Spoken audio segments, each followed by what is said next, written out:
नमस्कार दोस्तों, अथर्व एजुकेटर के इस YouTube प्लेटफॉर्म पर एक बार पुनः आपका स्वागत है। दोस्तों, आज हम सिंधु घाटी सभ्यता से बनने वाले प्रश्नों पर चर्चा प्रारंभ करने जा रहे हैं।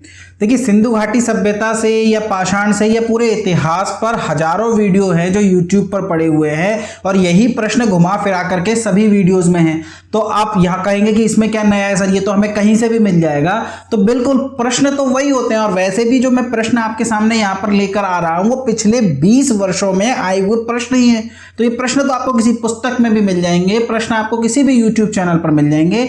फिर यहाँ पर विशेष क्या है? यहाँ विशेष है मेरे द्वारा की गई एक्सप्लेनेशन पर मेहनत। इंपॉर्टेंट ये प्रश्न नहीं है, इंपॉर्टेंट इन प्रश्नों के नीचे दी जाने वाली एक्सप्लेनेशन है। यदि आप प्रश्नों के साथ इन एक्सप्लेनेशन को अच्छे से करते हैं तो यकीन मानिए एग्जाम में ये प्रश्न या इससे संबंधित कोई भी प्रश्न आपके लिए किसी भी प्रकार की चुनौती या किसी भी प्रकार की समस्या नहीं बनने वाला।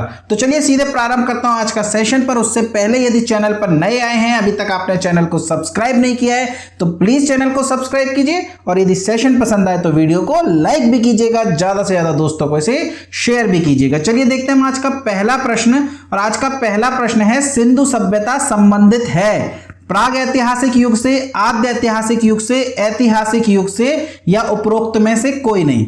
तो देखिए, लेखन के आधार पर इतिहास को 3 भागों में बांटा जाता है। पहला होता है प्राग ऐतिहासिक युग। प्राग ऐतिहासिक युग ऐसा युग था जब मानव ने लिखना ही नहीं सीखा था, मानव को लिखना आता ही नहीं था।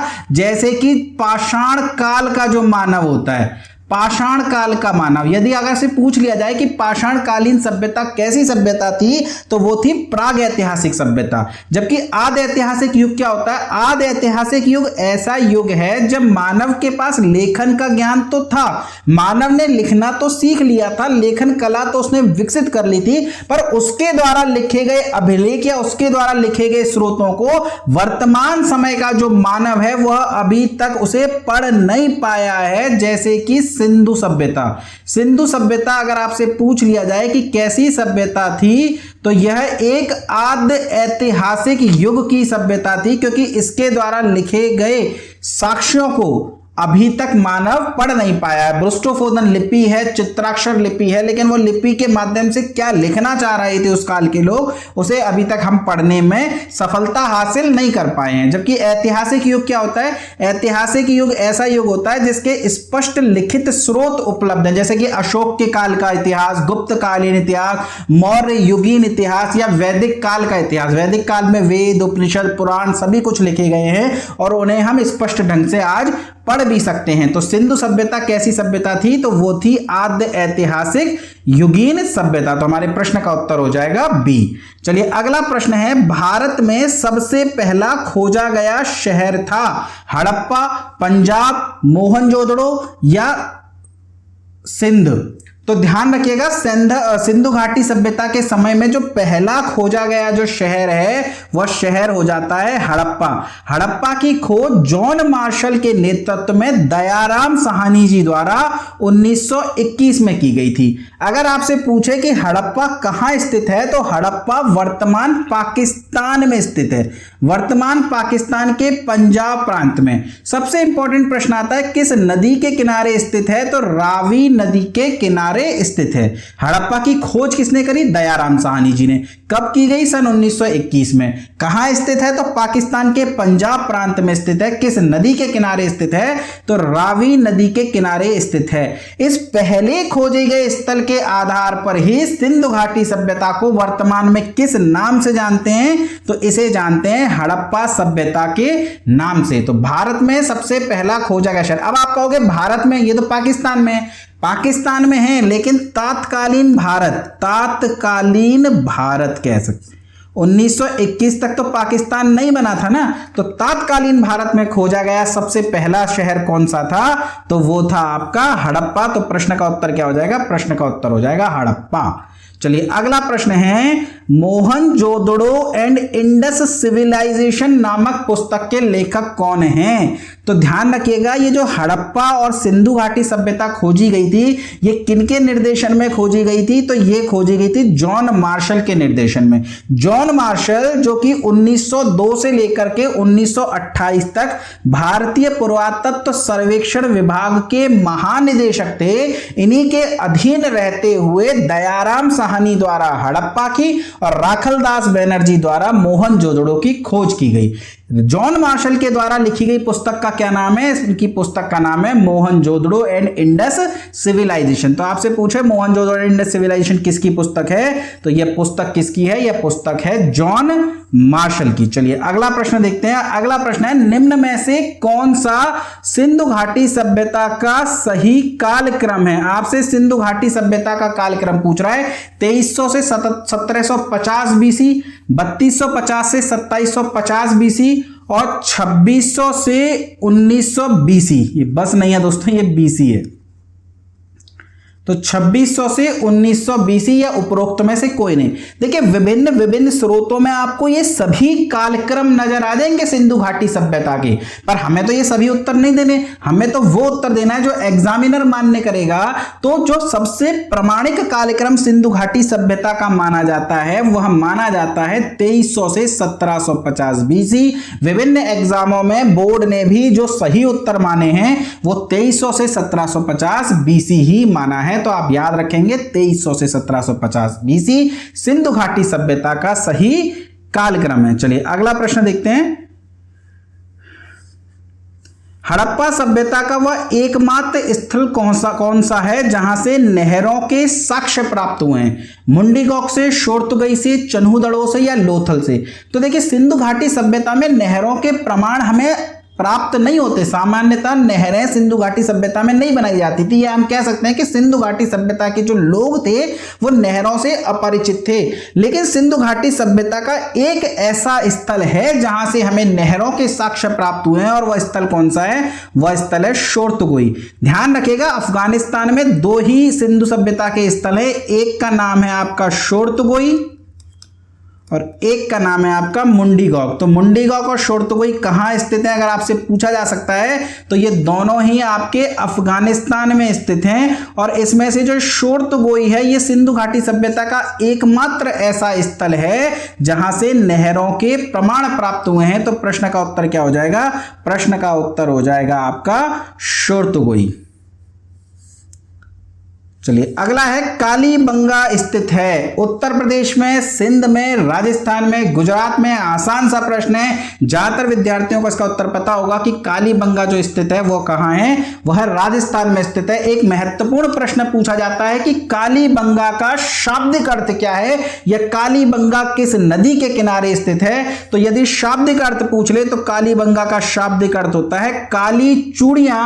और किस नदी के किनारे स्थित है? तो यह स्थित है आपका घग्गर नदी के किनारे। और कालीबंगा की खोज किसने की अगर आपसे पूछ ले तो ध्यान रखिएगा कालीबंगा की खोज की है अमलानंद घोष ने। तो कालीबंगा से ये तीन बहुत ही महत्वपूर्ण प्रश्न बनते हैं। पहला, कालीबंगा घग्गर नदी के किनारे पर स्थित है।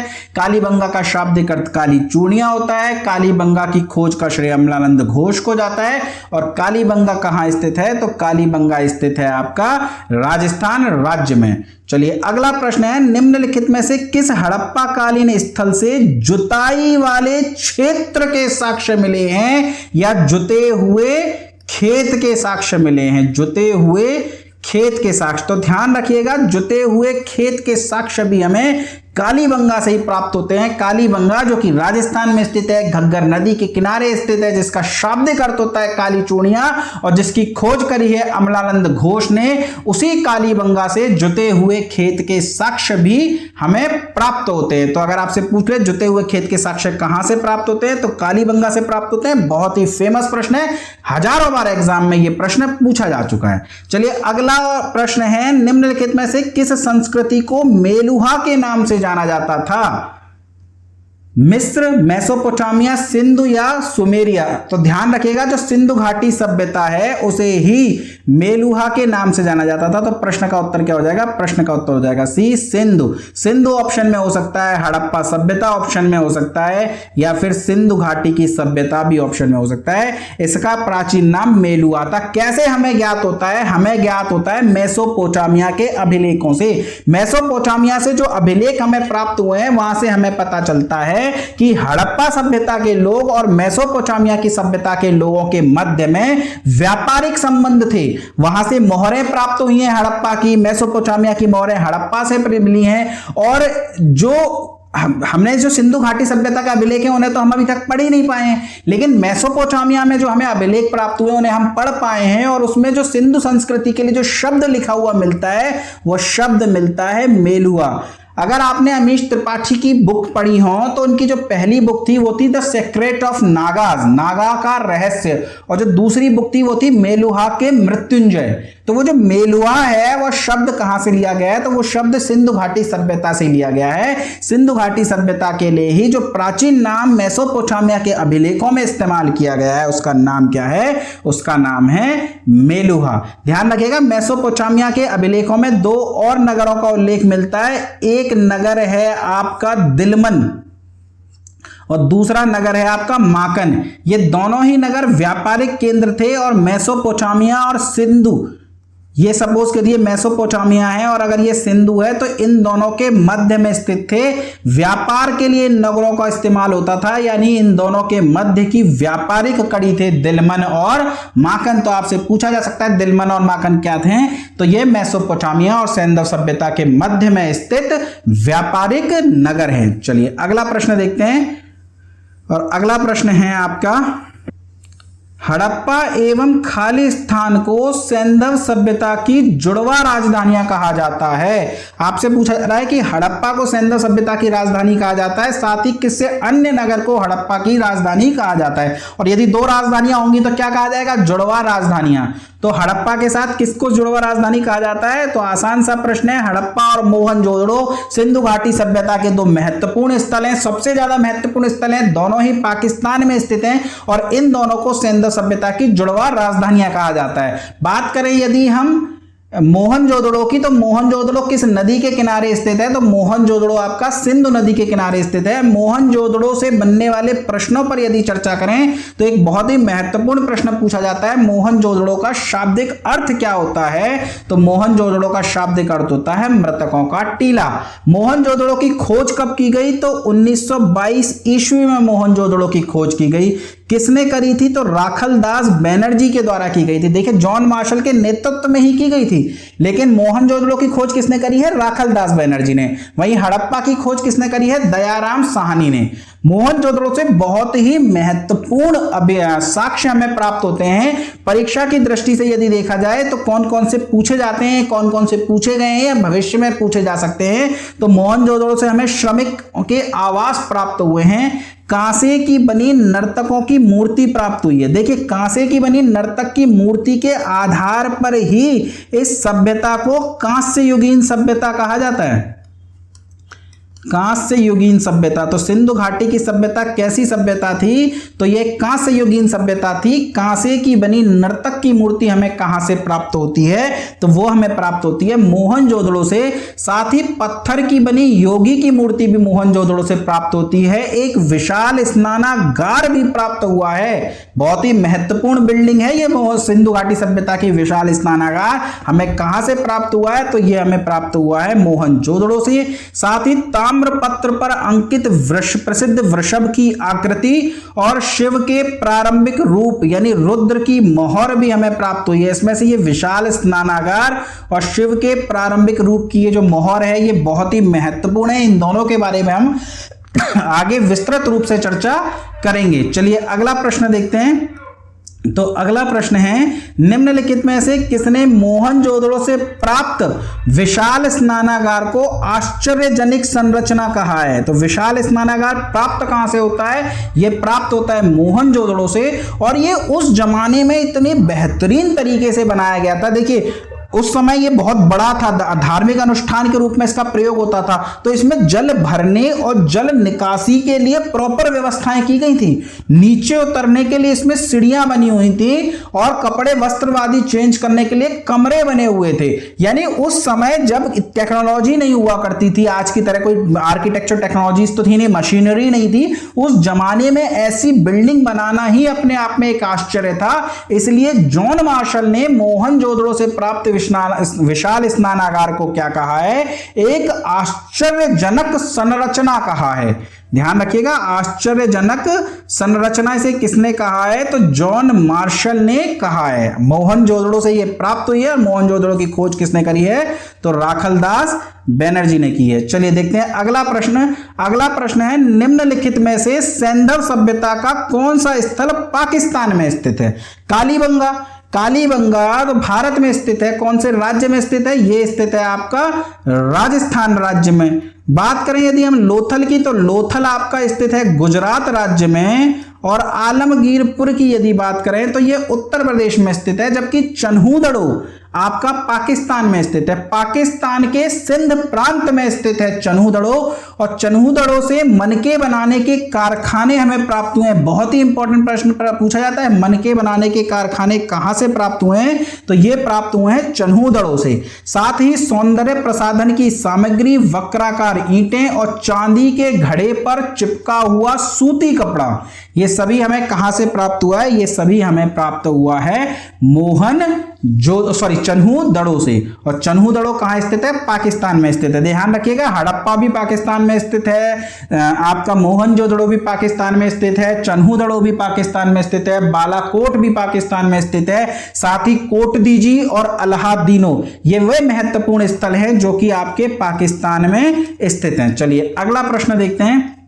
चन्हूदड़ो से मनके बनाने के कारखाने प्राप्त हुए हैं। ये कारखाने सैंधव सभ्यता के और किस नगर से प्राप्त हुए हैं? अभी हमने पढ़ा कि चन्हूदड़ो से तो मनके बनाने के कारखाने मिले ही हैं, लेकिन चन्हूदड़ो के अलावा यदि किसी और नगर से पूछ लिया जाए, या ऑप्शन में आपके चन्हूदड़ो हो ही नहीं, तो कौन सा नगर होगा जहां से मनके बनाने के कारखाने प्राप्त हुए हैं? तो प्रश्न का उत्तर क्या हो जाएगा? प्रश्न का उत्तर हो जाएगा लोथल। यानी चन्हूदड़ो के साथ साथ लोथल से भी हमें मनके बनाने के कारखाने या मनके बनाने के कारखानों के अवशेष प्राप्त हुए हैं। लोथल गुजरात राज्य में स्थित है। एक बंदरगाह या एक गोदीवाड़ा नगर है, एक डॉकयार्ड सिटी है ये। और यहां से हमें क्या क्या मिलता है? तो मनके बनाने के कारखाने के साथ साथ सोने के मनके का बना हुआ हार मिलता है। देखिए बहुत ही इंपॉर्टेंट है, सोने के मनके का बना हुआ हार। इसका तात्पर्य है कि सिंधु घाटी सभ्यता के लोग सोने से परिचित थे। मिट्टी की बनी घोड़े की मूर्ति मिलती है। देखिए घोड़े से कहते हैं सिंधु घाटी सभ्यता के लोग बहुत ज्यादा परिचित नहीं थे, पर कहीं कहीं घोड़े के साक्ष्य प्राप्त हुए हैं। लेकिन घोड़ा वास्तविक रूप से घोड़े के साक्ष्य प्राप्त नहीं है, बल्कि घोड़े की मूर्ति मिली है, घोड़े का खिलौना मिला है, घोड़े का मतलब खिलौने का घोड़ा मिला है। तो ये कहां से प्राप्त हुआ है? ये प्राप्त हुआ है हमें लोथल से। साथ ही लोथल चूंकि एक डॉकयार्ड सिटी थी, बंदरगाह था, जहाजों से नावों से, जहाज मतलब नावों से वहां पर सामान उतरता था, और सामान उतरता था तो सामान बेचने के लिए दुकानें भी बनाई जाएंगी। तो दुकानों के प्रमाण भी हमें कहां से प्राप्त हुए हैं? वो भी हमें लोथल से ही प्राप्त हुए हैं। तो ध्यान रखिएगा, लोथल से हमें मनके बनाने के कारखाने के साथ साथ सोने के मनके का बना हुआ हार, मिट्टी के बने घोड़े की मूर्ति और दुकानों के अवशेष प्राप्त हुए हैं। साथ ही हमें यदि बात करें लोथल से और क्या प्राप्त हुआ है, तो लोथल से हमें युगल शवाधान के साक्ष्य भी प्राप्त हुए हैं। यानी एक ही कब्र में एक साथ दो लोगों को दफनाने के साक्ष्य यदि बात करें तो वो भी हमें लोथल से ही प्राप्त होते हैं। चलिए अगला प्रश्न देखते हैं, और अगला प्रश्न है, निम्नलिखित में से किस सैंधव स्थल से एक मोहर प्राप्त हुई है जिस पर स्त्री के हाथ में ध्वज पकड़े हुए एक चित्र अंकित है, यानी एक मोहर मिली है जिस पर एक चित्र बना हुआ है जिसमें एक स्त्री है और उसके हाथ में झंडा है। आपसे पूछा जा रहा है कि वो मोहर कहां से प्राप्त हुई है। तो ध्यान रखिएगा, सिंधु घाटी सभ्यता में जो सर्वाधिक मोहरें हैं वो मोहनजोदड़ो से प्राप्त हुई हैं। लेकिन जिस पर्टिकुलर मोहर की हम बात कर रहे हैं, यदि बात करें ये मोहर कहां से प्राप्त हुई है, तो ये मोहर प्राप्त हुई है चन्हूदड़ो से। और चूंकि स्त्री के हाथ में ध्वज है तो आज के विद्वान कह देते हैं कि ये भारत माता की मोहर है, भारत माता की मोहर के रूप में संबोधित करते हैं इस मोहर को वर्तमान विद्वान या इतिहासकार। चलिए अगला प्रश्न देखते हैं, निम्नलिखित में से कौन सा हड़प्पा कालीन स्थल गुजरात में स्थित नहीं है। देखिए भारत में जो सर्वाधिक स्थल प्राप्त हुए हैं ना हड़प्पा सभ्यता के, वो गुजरात से ही प्राप्त हुए हैं। यानी यदि आपसे पूछ लिया जाए कि किस राज्य से सर्वाधिक स्थल प्राप्त हुए हैं, तो सर्वाधिक स्थल हमें गुजरात से ही प्राप्त हुए हैं। और आपसे पूछा जा रहा है इसमें से कौन सा गुजरात में स्थित नहीं है, तो ध्यान रखिएगा लोथल आपका गुजरात में स्थित है, सुरकोटड़ा आपका गुजरात में स्थित है, जबकि धौलावीरा भी आपका गुजरात में है।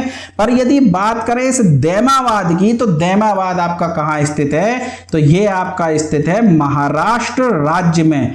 ये सिंधु घाटी सभ्यता का सबसे दक्षिणी स्थान है, यानी कि जब सबसे उत्तरतम की बात करें तो ये जम्मू कश्मीर में स्थित मांडा हो जाएगा। सबसे यदि पश्चिमी की बात करें तो ये सुतकांगेडोर हो जाएगा। सबसे पूर्वी की बात करें तो आलमगीरपुर हो जाएगा। इसी प्रकार यदि सबसे दक्षिणी की बात करें तो ये दैमाबाद हो जाता है। और ये दैमाबाद किस राज्य में स्थित है, तो ये महाराष्ट्र में स्थित है। ये किस नदी के किनारे स्थित है, तो ये प्रवरा नदी के किनारे स्थित है। और यहां से कांसे का बना हुआ रथ प्राप्त हुआ है। कांस्य युगीन सभ्यता, धातु के आधार पर ही कह रहे हैं ना, तो देखिए कांसे से बनी नर्तक की मूर्ति मोहनजोदड़ो से प्राप्त हो रही है। कांसे का बना हुआ रथ कहां से प्राप्त हो रहा है, तो वो प्राप्त हो रहा है आपका दैमाबाद से। दैमाबाद किस नदी के किनारे स्थित है, प्रवरा नदी के किनारे। कहां स्थित है, महाराष्ट्र राज्य में। और यह हड़प्पा सभ्यता का सबसे दक्षिणी स्थान भी है। चलिए अगला प्रश्न देखते हैं, सिंधु घाटी सभ्यता का सबसे उत्तरतम बिंदु मांडा किस नदी के किनारे स्थित है। अभी अभी हमने देखा सिंधु घाटी सभ्यता का जो सबसे दक्षिणतम बिंदु है दैमाबाद, वह प्रवरा नदी के किनारे स्थित है। कौन सी नदी के किनारे स्थित है, प्रवरा नदी के किनारे स्थित है। उसी प्रकार यदि बात करें उत्तरतम बिंदु की, तो उत्तरतम बिंदु मांडा आपका चिनाब नदी के किनारे स्थित है। जबकि जो सबसे पूर्वी स्थल आलमगीरपुर है,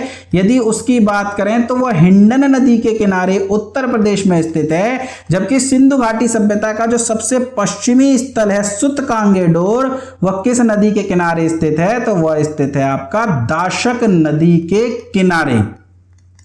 तो ध्यान रखिएगा, मांडा आपसे पूछ रहा है तो मांडा हो जाएगा आपका चिनाब नदी के किनारे पर मांडा जो है स्थित है। चलिए अगला प्रश्न देखते हैं, और अगला प्रश्न है आपका, क्षेत्रफल के अनुसार हड़प्पा का सबसे छोटा स्थल निम्न में से कौन सा है। अल्लादीनो, कोटदीजी, चन्हूदड़ो या शोरतुगोई। तो ध्यान रखिएगा, शोरतुगोई सिंधु घाटी सभ्यता का एकमात्र ऐसा स्थल था जहां से नहरों के प्रमाण मिले थे, हमने चर्चा करी थी। जबकि आपसे यहां पूछ रहा है क्षेत्रफल के अनुसार सबसे छोटा स्थल कौन सा है, तो क्षेत्रफल के अनुसार सबसे छोटा स्थल है अल्लादीनो। और ये अल्लादीनो कहां स्थित है, ये स्थित है आपका पाकिस्तान में।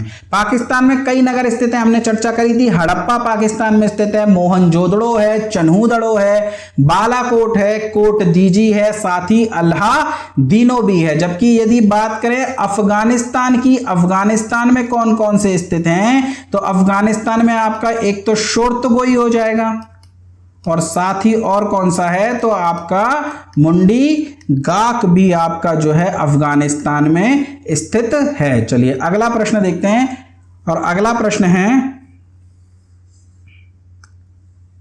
सिंधु सभ्यता का वह एकमात्र स्थल कौन सा है जहां से कृत्रिम गोदीवाड़ा मिला था। लोथल, कालीबंगा, हड़प्पा या मोहनजोदड़ो। तो चर्चा हम कर चुके हैं डॉकयार्ड सिटी, बंदरगाह, गोदीवाड़ा, इन सब किस चीज का पर्यायवाची है ये सभी पर्यायवाची हैं लोथल के। लोथल सिंधु घाटी सभ्यता का एकमात्र ऐसा नगर है जहां से डॉकयार्ड या कृत्रिम गोदीवाड़ा या बंदरगाह प्राप्त हुआ है। महत्वपूर्ण प्रश्न पूछा जाता है किस नदी के किनारे है, तो भोगवा नदी के किनारे है। युगल शवाधान के यहां से साक्ष्य मिले हैं, यानी एक ही कब्र में 2 लोगों को दफनाने के साक्ष्य प्राप्त होते हैं। कहां से? लोथल से। जबकि यह सिंधु घाटी सभ्यता का एकमात्र ऐसा स्थल है जहां दरवाजे मुख्य सड़क की ओर खुलते हैं। देखिए सिंधु घाटी सभ्यता में जो घर बनाए जाते थे उनके दरवाजे मुख्य सड़क की ओर न खुल करके गली में खुलते थे, यानी मेन रोड पे नहीं खुलते थे, तो पीछे की गली में खुलते थे। जबकि लोथल एकमात्र ऐसा स्थान है जहां के घरों के दरवाजे जो हैं मुख्य सड़क की ओर खुलते हैं। तो कृत्रिम गोदीवाड़ा कौन सा है? तो प्रश्न का उत्तर हो जाएगा लोथल। चलिए अगला प्रश्न देखते हैं। हड़प्पा सभ्यता का युग था कांस्य युग, नवपाषाण युग, पुरापाषाण युग या लौह युग। तो हम चर्चा कर चुके हैं हड़प्पा सभ्यता कांस्य युगीन सभ्यता थी, यानी कि कांसे से बनी हुई वस्तुएं हमें इस सभ्यता से प्राप्त होती हैं, जैसे कि मोहनजोदड़ो से कांसे की बनी नर्तक की मूर्ति हमें प्राप्त होती है। तो यानी कि हमें समझ में आ गया कि इस सभ्यता के लोग तांबे में से कांसा बनाना सीख गए थे। मिश्र धातु को विकसित करना यहाँ के लोगों को आ चुका था, यानी हड़प्पा सभ्यता के जो लोग थे वे ताम्र युगीन सभ्यता से आगे बढ़ करके कांस्य युगीन सभ्यता में प्रवेश कर चुके हैं। तो हड़प्पा सभ्यता कैसा युग था? यह जो है कांस्य युग था या कांस्य युगीन सभ्यता थी। चलिए अगला प्रश्न देखते हैं। अगला प्रश्न है इनमें से कौन सा सिंधु शहर जो बिना गढ़ का था? देखिए सिंधु घाटी सभ्यता में जो भी शहर प्राप्त होते हैं उन शहरों में एक होता है पूर्वी टीला और एक होता है पश्चिमी टीला, और इन दोनों टीलों की किलेबंदी की जाती थी, यानी कि गढ़ बनाया जाता था। लेकिन सिंधु घाटी सभ्यता का एक ऐसा स्थल भी है जहां पर किसी भी प्रकार की किलेबंदी के साक्ष्य प्राप्त नहीं होते। आपसे पूछ लिया जाए वह कौन सा है, तो प्रश्न का उत्तर क्या हो जाएगा? प्रश्न का उत्तर हो जाएगा चन्हूदड़ो। चन्हूदड़ो जहां से मनके बनाने के कारखाने प्राप्त होते हैं, सौंदर्य प्रसाधन सामग्रियां प्राप्त होती हैं, वहां पर फैक्ट्रीज हमें मिलती हैं, यानी कि वो एक औद्योगिक नगर था, पर किसी भी प्रकार की किलेबंदी के साक्ष्य यहां से नहीं मिलते हैं। ये बात आप ध्यान रखिएगा, यानी औद्योगिक नगर है पर किलेबंदी यहां से प्राप्त नहीं होती है। महत्वपूर्ण प्रश्न है, प्रश्न का उत्तर याद जरूर रखिएगा। चलिए अगला प्रश्न देख लेते हैं, और अगला प्रश्न है मोहनजोदड़ो का स्थानीय नाम क्या था? रेत का टीला, डेल्टा का टीला, मृतकों का टीला, जीवन का टीला। चर्चा हम कर चुके हैं। मोहनजोदड़ो से तात्पर्य, जो मोहनजोदड़ो शब्द है इसका जो अर्थ होता है वो होता है मृतकों का टीला। ठीक है, मृतकों का टीला इस शब्द का अर्थ है। 1922 में इस शहर को खोजा गया था, जॉन मार्शल के नेतृत्व में राखलदास बनर्जी के द्वारा खोजा गया था, और यहाँ हड़प्पा और मोहनजोदड़ो को सेंदर सभ्यता की जुड़वा राजधानी कहा जाता है। यहाँ से कई प्रकार के साक्ष्य प्राप्त हुए, सभी पर हम विस्तार से चर्चा कर चुके हैं। तो मोहनजोदड़ो का स्थानीय नाम क्या था या शाब्दिक अर्थ क्या था, यदि आपसे पूछ ले तो प्रश्न का उत्तर क्या हो जाएगा? प्रश्न का उत्तर हो जाएगा मृतकों का टीला। चलिए अगला प्रश्न देखते हैं, और अगला प्रश्न है सिंधु घाटी सभ्यता का विशाल स्नानागार पाया जाता है हड़प्पा से, मोहनजोदड़ो से, रोपड़ में या कालीबंगा में? तो इस प्रश्न का उत्तर भी हो जाएगा मोहनजोदड़ो में सिंधु घाटी सभ्यता का विशाल स्नानागार पाया जाता है। देखिए ये जो स्नानागार था इसका प्रयोग आम जनता के द्वारा तो किया जाता था, पर डेली नहीं किया जाता था। इसका प्रयोग विशेष अवसरों पर किया जाता था, जैसे कि कोई धार्मिक अनुष्ठान हो, कोई त्योहार हो, कोई उत्सव हो, उस समय पे इस स्नानागार को खोल दिया जाता था। इसमें जल भराव और निकासी के उचित प्रबंध किए गए थे। इसमें उतरने के लिए चारों ओर प्रॉपर सीढ़ियां बनी हुई थी, और स्नान करने के बाद वस्त्र आदि बदलने के लिए कमरे भी बने हुए थे। और जॉन मार्शल ने इसे विश्व का आश्चर्यजनक निर्माण कहा है। ये सभी चर्चा हम कर चुके हैं। तो सिंधु घाटी सभ्यता का विशाल स्नानागार कहां से प्राप्त होता है? मोहनजोदड़ो से। ध्यान रखिएगा ये बहुत विशाल तो है, पर सिंधु घाटी सभ्यता का सबसे बड़ा भवन नहीं है। यदि आपसे पूछ लिया जाए सैंधव सभ्यता का सबसे बड़ा भवन, सैंधव सभ्यता का सबसे बड़ा भवन कौन सा है, तो वो स्नानागार नहीं होगा, बल्कि वो कौन सा हो जाएगा? वो हो जाएगा आपका अन्नागार। तो याद रखिएगा अगर आपसे सबसे बड़ा भवन पूछे तो अन्नागार, पर ऑप्शन में यदि अन्नागार ना हो तो ऐसी स्थिति में आप स्नानागार कर दीजिएगा। पर यदि स्नानागार और अन्नागार दोनों ही ऑप्शन में दे रखे हों और आपसे सबसे बड़ा भवन पूछे तब आप ध्यान रखिएगा, आप प्रश्न का उत्तर क्या देंगे, आप देंगे अन्नागार। चलिए अगला प्रश्न देखते हैं और अगला प्रश्न है, सिंधु घाटी सभ्यता का स्थल धौलावीरा किसके लिए प्रसिद्ध है। देखिए बात करें यदि धौलावीरा की किसके लिए प्रसिद्ध है उसकी तो चर्चा बाद में करेंगे, पहले तो प्रश्न यही बनता है कि धौलावीरा कहाँ स्थित है। तो धौलावीरा कहाँ है, तो ये है आपके गुजरात राज्य में स्थित। धौलावीरा की विशेष बात क्या है, धौलावीरा हड़प्पा सभ्यता का सबसे नवीनतम ज्ञात स्थल है और इसकी खोज किसने करी है, तो इसकी खोज तो करी है जगपति जोशी ने, वो 1967 में ही कर दी थी, पर इसका उत्खनन जो है वो आर.एस. बिष्ट द्वारा कराया गया था। और कहाँ कराया गया था, कब कराया गया था, तो वो कराया गया था 1991 ईस्वी में। यह सिंधु घाटी सभ्यता का एकमात्र ऐसा स्तर है जो त्रिस्तरीय है। देखिए सिंधु घाटी सभ्यता के जो नगर हैं वो द्विस्तरीय हैं, लेकिन यहां पर पूर्वी टीला और पश्चिमी टीला ऐसे करके दो स्तर पाए जाते हैं, पर धौलावीरा एक ऐसा नगर है जहां पर 3 स्तरों में नगर का विभाजन किया गया है। तो हड़प्पा सभ्यता का ऐसा स्थल जो त्रिस्तरीय नगर का रूप प्रदर्शित करता है वह कौन सा हो जाएगा, तो वो हो जाएगा धौलावीरा।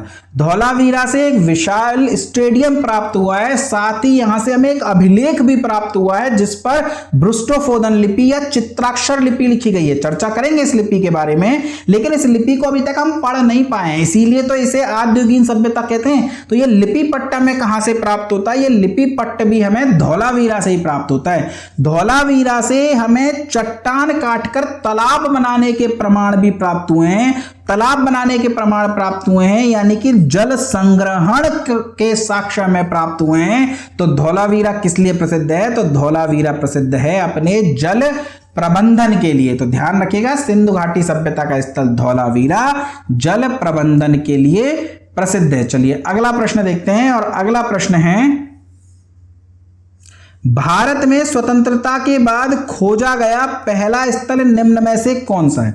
देखिए लगातार खोज चल रही थी से हड़प्पा सभ्यता के स्थलों की। 1921 में हड़प्पा को खोज लिया गया, 1922 में आपका मोहनजोदड़ो को खोज लिया गया। पर यदि बात करें स्वतंत्रता के बाद खोजा गया सबसे पहला स्थल कौन सा था, तो वो था आपका रोपण। रोपण जो कि पंजाब में स्थित है। कहां पर स्थित है, ये आपका पंजाब में स्थित है और ये स्वतंत्रता के बाद खोजा गया पहला स्थल था। और कब खोजा गया था, तो ये खोजा गया था 1950 में। किसके द्वारा खोजा गया था, तो बीबी लाल के द्वारा खोजा गया था। पर इसका उत्खनन किसने करा है, इसका उत्खनन करा है यज्ञदत्त शर्मा ने। और यहां से हमें एक तांबे की कुल्हाड़ी भी प्राप्त हुई है। तो ये सभी हम याद रखना है हमें रोपण के बारे में। बात करें यदि रंगपुर की, तो ये गुजरात में स्थित है। देसलपुर की बात करें तो ये भी गुजरात में स्थित है। और कुनाल की बात करें तो ये हरियाणा में स्थित है। और यहां से हमें चांदी के 2 मुकुट प्राप्त हुए हैं, चांदी के मुकुट। ध्यान रखिएगा, इसका मतलब है कि सिंधु घाटी सभ्यता के लोग सोने के साथ साथ चांदी से, तांबे से और कांसे से, इन सभी धातुओं से परिचित थे। तो कुनाल हरियाणा में हो जाएगा, देसलपुर गुजरात में, रंगपुर गुजरात में, जबकि रोपण कहाँ स्थित है, रोपण आपका पंजाब में स्थित है। और स्वतंत्रता के बाद खोजा गया यह पहला स्थल है। चलिए अगला है, निम्नलिखित में से किस सैंधव स्थल से तांबे की कुल्हाड़ी प्राप्त हुई है। देखिए अभी अभी हमने देखा कि तांबे की कुल्हाड़ी रोपण से प्राप्त हुई है, रोपण से प्राप्त हुई है, किंतु ऑप्शन में तो कहीं रोपण है ही नहीं। तो रोपण के अलावा तांबे की कुल्हाड़ी हमें मीतातल से भी मिलती है। मीतातल कहां पर है, तो मीतल आपका हरियाणा राज्य में स्थित है। और मीतातल और रोपण इन दोनों से ही हमें तांबे की कुल्हाड़ी प्राप्त होती है। चलिए इस वीडियो का अंतिम प्रश्न है, निम्नलिखित में से कहां से यज्ञ वेदिकाएं प्राप्त हुई हैं। बनवाली से, राखीगढ़ी से, लोथल से या फिर उपयुक्त सभी से। अच्छा इसमें ABCD नहीं लिखा है, चलिए हम लिख देते हैं ABCD।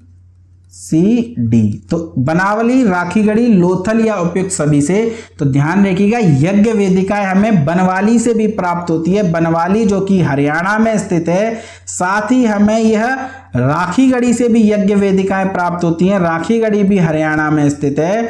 और लोथल से भी यज्ञ वेदिकाएं प्राप्त होती हैं। लोथल कहाँ स्थित है? गुजरात में। डॉकयार्ड सिटी लोथल जो कि गुजरात में स्थित है। साथ ही हमें कालीबंगा से भी यज्ञ वेदिकाएं प्राप्त होती हैं। तो यज्ञ वेदिकाओं की बात करें तो हरियाणा से, गुजरात से, कालीबंगा से, सॉरी मतलब हरियाणा मतलब बनावली और राखीगढ़ी से, गुजरात में स्थित लोथल से और कालीबंगा से, इन चारों ही स्थल से हमें यज्ञ वेदिकाएं प्राप्त होती हैं। तो ये थे दोस्तों सिंधु घाटी सभ्यता के महत्वपूर्ण 25 प्रश्न। हालांकि यदि आप इसकी एक्सप्लेनेशन देखें तो मैंने इसमें बहुत सारे ऐसे फैक्ट्स को कवर किया है जो आपके लिए बहुत ही इंपॉर्टेंट है। और सिंधु घाटी सभ्यता भी समाप्त नहीं हुई है। अगले वीडियो में और 25 प्रश्न और बेहतरीन एक्सप्लेनेशन के साथ मैं आपके सामने प्रस्तुत होऊंगा। जब तक आप पढ़ते रहिए, चैनल को शेयर सब्सक्राइब करते रहिए, मस्त रहिए, चैनल अपनी तैयारी को धार देते रहिए। धन्यवाद दोस्तों।